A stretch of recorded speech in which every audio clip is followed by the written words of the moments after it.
আল্লাহ, ইয়া আল্লাহ। ইরানের বিরুদ্ধে বড় পরিসরে সামরিক অভিযান শুরু হয়েছে। রাজধানী তেহরান সহ একাধিক শহরে বিস্ফোরণের খবর পাওয়া গেছে।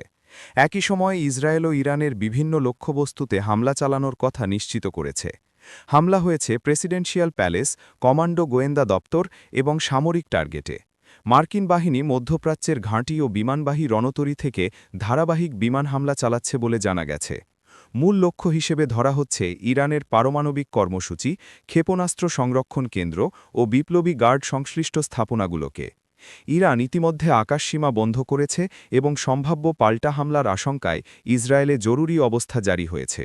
এইমাত্র খবর এলো ইরান তার পাল্টা হামলায় অর্থাৎ কাউন্টার অফেন্সিভে তেলাবিব এবং গালিতে হিট করেছে। বিপদে এখন ইরানের একমাত্র ভরসা চীন। চীন যদি এখন সর্বাত্মক সহায়তা না করে তাহলে সামনে বৈশ্বিক রাজনীতিতে আসবে নতুন মোড়। সর্বশেষ খবর পাওয়া পর্যন্ত ইরান আবারও ইসরায়েলকে লক্ষ্য করে মিসাইল ব্যারেজ ছুড়েছে। ইরান, কাতার ও বাহরাইনে অবস্থিত মার্কিন সামরিক ঘাঁটি লক্ষ্য করে পাল্টা হামলা চালিয়েছে। কাতার ও বাহরাইন তাদের আকাশসীমা বন্ধ করে দিয়েছে। পরিস্থিতি দ্রুত পরিবর্তন হচ্ছে। বাহরাইনে একটি ঘাঁটিতে ইরান ৯টি ফাতেহ ব্যালিস্টিক মিসাইল হামলা করেছে।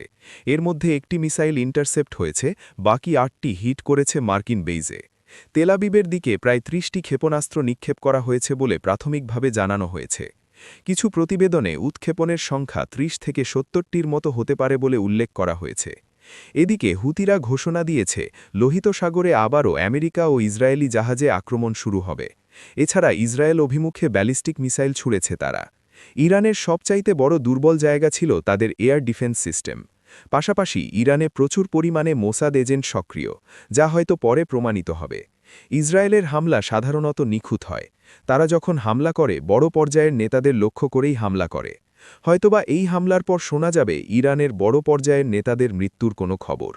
আজকে ইসরায়েল আর যুক্তরাষ্ট্রের হামলা প্রতীকী হওয়ার কোনো সম্ভাবনা নেই বললেই চলে, কারণ ইরানের বড় পর্যায়ের নেতাদের মৃত্যুর খবর পাওয়ার সম্ভাবনা রয়েছে, যা পূর্ণমাত্রার যুদ্ধের দিকে ধাবিত করবে।